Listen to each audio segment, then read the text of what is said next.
G-Men 101 right here, hanging out with you, and it's Friday. Thank God. No, really, thank you, God. Thank you. I can honestly say I went to bed at 1:30 every night this week just to see, and the folks around New York know especially, U2 releasing a new album this week and performing on Late Night with David Letterman every night this week, and Jimmy Fallon with his Late Night with Jimmy Fallon show premiering this week. Also, he's a little nervous, but he's getting there. I'm going to do a new thing off season during baseball season where I'm going to talk about stuff that's not related to sports later on. We got Giants stuff, we got football, we got baseball right here in this video, so don't go anywhere. Let's begin. T.O. Ha. Ha. And ha some more. Finally get my laughs out. I already did a while ago. I was laughing for a while. I found out at like 12:30 at night that T.O. was released. I got a little text from my friend telling me, because that's when I was watching David Letterman. And this is what's funny. Some people are saying that there's talk that he'll go to the Giants. God have mercy on the Giants if they put him on our team. No. I'm going to be honest with you. I will lose my Giants fanhood if T.O. goes to the Giants, but it's not going to happen. If it does, God help us. But I'm seeing a lot of Dallas fans on here. Some people are coming out, like I want to give credit to Rachel because she was the one. I watched her video. She started off right at the beginning saying that she was gonna miss T.O. and she didn't know she liked T.O. She liked his cocky attitude. Cowboy TD also came out. Took him a little bit, but he came out and said that that letting go of T.O. was a mistake for the Cowboys, and he was getting mad. He was like grinding his teeth. He's like,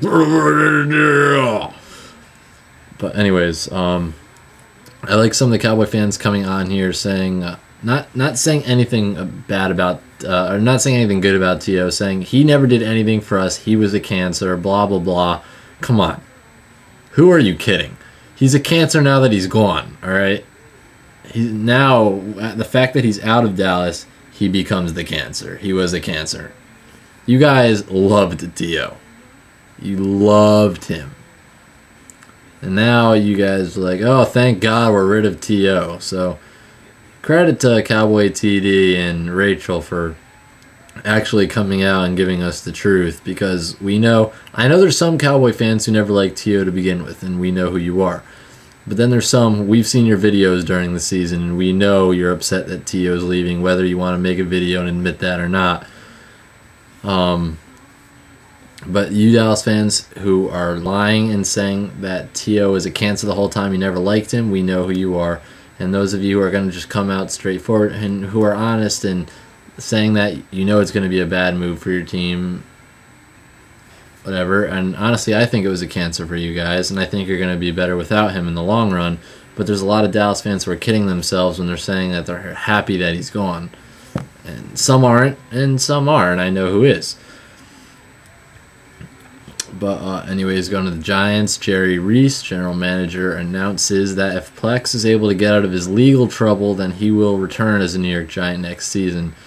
So that is huge news, huge news. Let's just hope he can get out. The Redskin, Eagle, and Cowboy fans are biting their fingers because they know, not to go back to the Giants, Eagles and make excuses, but they know that's the main reason why we did not make noise in the playoffs.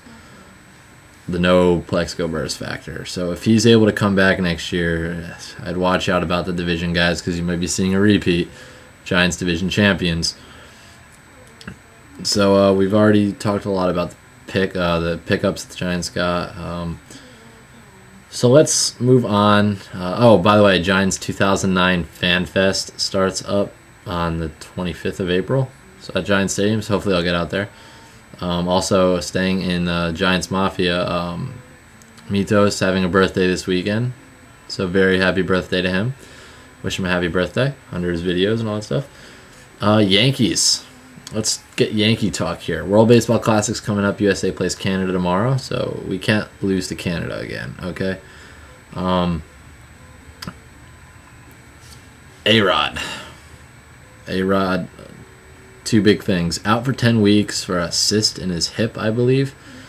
And also doing steroids, or caught doing steroids 2001 to 2003. Can't lie and say it didn't surprise me that I heard that. Or can't lie and say that I was surprised by that news, is what I'm trying to say. If you look at his stats from 2001 to 2003, then you look at his stats from 2004 to present day, you can tell that he has not been on roids because the numbers have gone down significantly for him. And what I love is, I don't know if it was this list, but there was a list that came out, I think, last year of some steroid users. I think that was when Roger Clemens was put on the list. And I like how the guy who came up with the list was from Boston. Now, A-Rod, obviously a big name, is going to be at the top of everyone's minds when they see the list of steroid users. But what I want to know is, where's the rest of the list?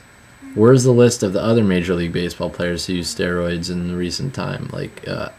Because we all know there's going to be a Red Sox on that list. We're just waiting to see who it is. We know David Ortiz worked out at a gym of a famous steroid user, I guess, in the Dominican Republic or Florida or something down there. Robinson Cano apparently doing the same thing. But we know that there's going to be a Red Sox on there. What I want to know is, where's the list of the other 100 players who use steroids? I want to know. I want to see it.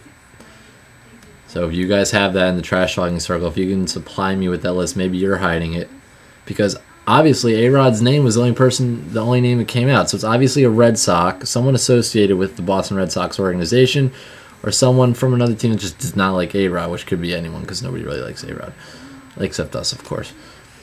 But it's going to be interesting. A-Rod's out for 10 weeks. I think we're okay because A-Rod brings a media circus to the team. He did not have a great year last year. Xavier Nady, I love Xavier Nady. If he can hit, Mark Teixeira is going to fill in that spot. Nick Swisher needs to get his offense going. You got a good bunch of guys. If they can play the money that the capability and the money that they're getting paid, we can do fine without A-Rod till late May, mid-May.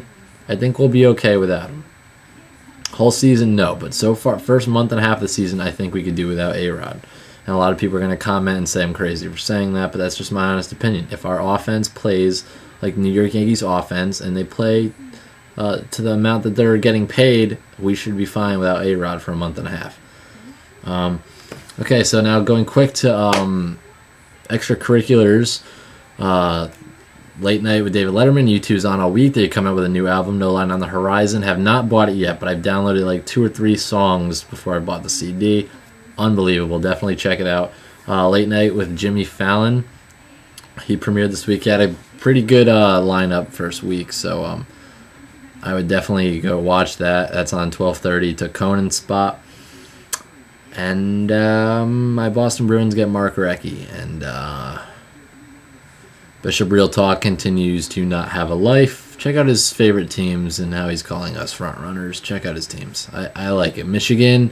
Who else is in there? Ottawa, Dallas, Atlanta. There's some interesting teams in there. But GG Men 101. I'm going to start enjoying my weekend. Mitos, once again, happy birthday, and I will see you guys later. Giants Mafia. One love. Peace.